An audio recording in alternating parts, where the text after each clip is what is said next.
இது வந்து எப்படி செய்து பார்க்கலாம். ஸோ இது வந்து பார்த்திங்கன்னாக்கா எண்ணெய் ஊற்றி கடுகு போடுவோம், கடலைப்பருப்பு போடணும், ஸோ பூண்டு, ஸோ பீட்ரூட் வந்து ஆட் பண்ணணும். ஸோ இது பார்த்திங்கன்னா நல்லா வந்து வதக்கிக்கணும். ஸோ பெருங்காயம், உப்பு, மிளகாத்தூள் நல்லா வந்து வதக்கிக்கணும்.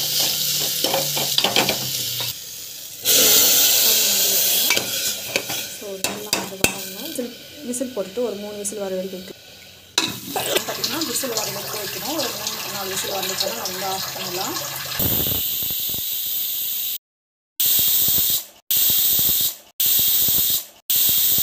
விசிலெல்லாம் வந்து நல்லா வந்து வெந்துடுச்சு. இப்போல்லாம் கிட்ட பார்த்துக்கோங்க. லாஸ்ட்டில் வந்து பார்த்திங்கன்னா இறக்கும்போது இந்த தேங்காய் துருவல் வந்து இது வந்து ஆட் பண்ணி ஜஸ்ட் வந்து பார்த்திங்கன்னா இது வந்து இது வதக்கி விட்டுக்கோங்க.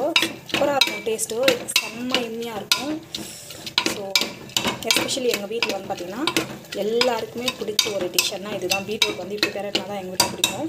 ஸோ 5 மினிட்ஸ் வந்து நல்லா வந்து கொச்சி இந்த பக்கம் வந்து வத்த குழம்பு நம்ம வந்து பார்த்திங்கன்னா சுண்டக்காய் வத்த குழம்பு. இது வந்து பார்த்திங்கன்னா ஃபஸ்ட்டு என்னோடய லைஃப்பில் ஃபஸ்ட் டைம் வந்து பார்த்திங்கன்னா சட்டியில் வந்து செய்வாங்க. அது எப்படி செய்யுதுன்னு பார்க்கலாம். சூப்பராக இருக்கும். இது வந்து பார்த்திங்கன்னா நான் பர்சனலாக வந்து ஸோ இது வந்து பார்த்திங்கன்னா பாட் பிரியாணி வந்து ஆர்டர் பண்ணியிருந்தோம். ஸோ அதில் வந்து சட்டி தான் நான் பர்சனலாக போய் இதுக்காக போய் நான் வாங்கலை. ஸோ இது எப்படி செய்யறதுன்னு பார்க்கலாம். பட் நான் வந்து சுண்டக்காய் வத்த குழம்பு நிறைய வாட்டி பண்ணியிருக்கேன். ஸோ எண்ணெய் வந்து இதுக்கு வந்து கொஞ்சம் நிறைய எப்பவுமே வந்து கார குழம்புக்கு வத்த குழம்புக்கு அதுக்கெல்லாம் வந்து பார்த்திங்கன்னா புளி குழம்புக்கு அதுக்கெல்லாம் எண்ணெய் கொஞ்சம் அதிகமாக தான் போடணும். ஸோ அப்போ தான் அந்த டேஸ்ட் வந்து சூப்பராக இருக்கும். இது வந்து பார்த்திங்கன்னா முழுசாக இருக்கும். ஸோ இது வந்து தட்டிட்டு போனால் இதில் வந்து விதை வந்து வரும். அந்த விதையை வந்து எடுத்துடணும். ஸோ ஃபஸ்ட்டு வந்து பார்த்திங்கன்னா இது வந்து போடலாம். இது வந்து போட்டு வதக்கிறதுனால என்ன ஆகும்னாக்கா நம்மளுக்கு வந்து டேஸ்ட் வந்து நல்லாயிருக்கும். நல்லாயிருக்கும். நம்ம வந்து பார்த்திங்கன்னா ஜஸ்ட் வந்து இது வதக்கிக்கலாம். இது வந்து பார்த்திங்கன்னா கொஞ்சம் கிறிஸ்பியாக வளர்ந்தாலும் நான் அந்த பச்சை வாசம் போகிற வரைக்கும் நல்லா வதக்கணும். நம்ம வந்து பார்த்திங்கன்னா இதில் வந்து நான் என்ன பண்ணியிருக்கேன் அப்படின்னா ஸோ வெங்காயம், அப்புறமா ஒரே ஒரு பூண்டு, அப்புறமா பார்த்திங்கன்னா கொஞ்சம் வந்து தேங்காய் போட்டு அரைச்சி வச்சுருக்கேன். ஸோ டேஸ்ட் வந்து சூப்பராக இருக்கும். ஸோ தேங்காய் போட்டால் டேஸ்ட் வந்து நல்லாயிருக்கும், திக்னஸும் வந்து நல்லாயிருக்கும். அதுக்காக ஸோ இது வந்து நல்லா வதங்கும். ஸோ இது வந்து பார்த்திங்கன்னா இந்த அளவுக்கு வந்து நல்லா வந்து வதங்கி இருக்கும். இன்னும் கொஞ்சம் நேரம் வந்து வதங்கிட்டோம். ஸோ இது வந்து பார்த்திங்கன்னா இது வந்து எடுத்துடலாம். ஒரு பவுல் வந்து இது வந்து பார்த்திங்கன்னாக்கா நம்ம வந்து எடுத்து வச்சு வந்து பார்த்திங்கன்னா கடுகு வந்து ஆட் பண்ணலாம். கடுகு இது வந்து அப்புறம் வந்து பார்த்திங்கன்னா சீரகம், வத்த குழம்புக்கோ கார குழம்பு எல்லாமே கொஞ்சம் வந்து நம்ம வந்து பார்த்திங்கன்னா வெந்தயம் ஆட் பண்ணோம். அப்போ தான் டேஸ்ட் நல்லா வந்து வதங்கிட்டு நல்லா வந்து வதக்கி. ஸோ இந்த ஸ்டேஜ் நல்லா வதங்கிட்டு நம்ம வந்து பார்த்திங்கன்னா மேக்ஸிமம் வந்து நல்லா வந்து வதக்கணும். பச்சை வாசம் போடுறதுக்கு நல்லா வதக்கணும். இது வந்து பார்த்திங்கன்னா பெருங்காயம் ஸோ அரைச்சி வச்சு டொமேட்டோ பியூரி வந்து ஆட் பண்ணிடலாம். ஆட் பண்ணிட்டு இது வந்து நல்லா வந்து வதக்கணும். இப்போ வந்து பார்த்திங்கன்னா நம்ம வந்து இந்த சுண்டைக்காய் வந்து வறுத்து வச்ச சுண்டைக்காய் வந்து ஆட் ஸோ நல்லா வந்து இந்த மாதிரி வந்து கலக்கி விடலாம். மிளகாத்தூள் வந்து ஆட் பண்ணலாம். ஸோ மிளகாத்தூள் ஆட் பண்ணிட்டு நல்லா வந்து கலக்கி விடலாம். இது டேஸ்ட் செம்மையாக இருக்கும். நல்லா பச்சை வாசம் போகிற வரைக்கும் நல்லா வதங்கணும். நல்லா உப்பு வந்து ஆட் பண்ணலாம். நல்லா வந்து வதக்கலாம். ஸோ இது வந்து பார்த்திங்கன்னா நல்லா வந்து வதங்கிடுச்சு. ஸோ இந்த ஸ்டேஜில் புளி கரைச்சி தண்ணி வந்து நம்ம வந்து இதுக்கு விட்டுக்கலாம். ஸோ இது வந்து பார்த்திங்கன்னா நல்லா வந்து கொதிக்கணும். ஸோ நான் வந்து பார்த்திங்கன்னா சிம்லேயே வந்து வைக்கிறேன். இது வந்து பார்த்திங்கன்னா வாழைக்காய் பொரியல் வந்து எப்படி செய்யறதுன்னு பார்க்கலாம். சூப்பராக இருக்கும் டேஸ்ட்டு. ஸோ இது செய்யறது வந்து பார்த்திங்கன்னா ரொம்ப சிம்பிள், ஈஸி. ஸோ ஆயில் வந்து போட்டிருக்கோம். ஆயில் வந்து நல்லா காயிட்டோம். கடுகு, சீரகம், கருவேப்பிலை. ஸோ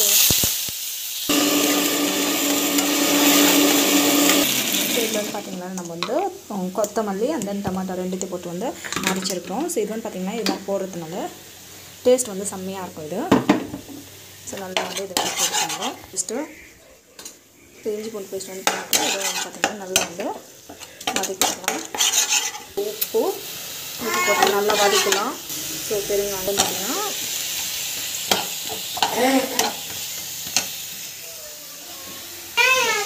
ஸோ இதை பார்த்திங்கன்னா நல்லா வதக்கணும். தூள் வந்து போடலாம். ஸோ இதை பார்த்திங்கன்னா நல்லா வந்து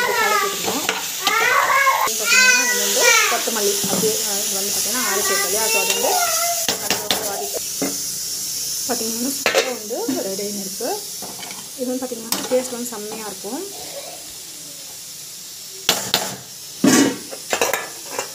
அப்படியே ஸ்டீம் பண்ணி வச்சிடணும். சூப்பராக இருக்கும் அந்த வாழைக்காய் ஃப்ரை. பேரிக்காய் ஃப்ரை வந்து எப்படி பண்ணுறதுன்னு பார்க்கலாம். ரொம்ப சிம்பிள், டேஸ்ட் வந்து சூப்பராக இருக்குது.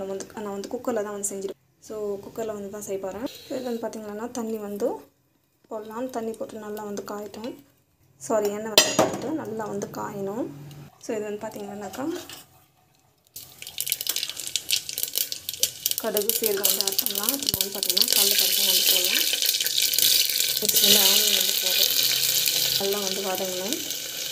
ஸோ அந்த மாதிரி பார்த்திங்கன்னா நல்லா வந்து வதங்கணும். நெக்ஸ்ட் வந்து பார்த்திங்கன்னா டமாட்டோ வந்து ஆட் பண்ணலாம். டமாட்டோ ஆட் பண்ணிவிட்டு இதுவும் வந்து நல்லா வதங்கணும். ஸோ உப்பு வந்து ஆட் பண்ணலாம். உப்பு ஆட் பண்ணிட்டு நல்லா வந்து வதக்கணும். ஹலோ ஃப்ரெண்ட்ஸ், இன்றைக்கி வந்து பார்த்திங்கன்னாக்கா ஆனியன் பராத்தா வந்து எப்படி பண்ணுறது பார்க்கலாம்.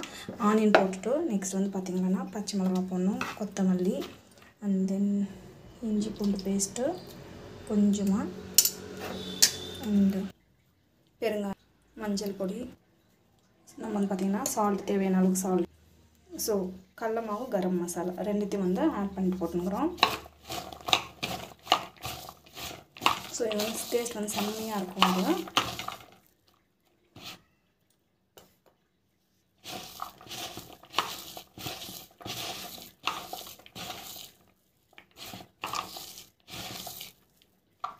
அவ்வளோதான். இது வந்து பார்த்திங்கன்னா அப்படியே வச்சிடலாம்.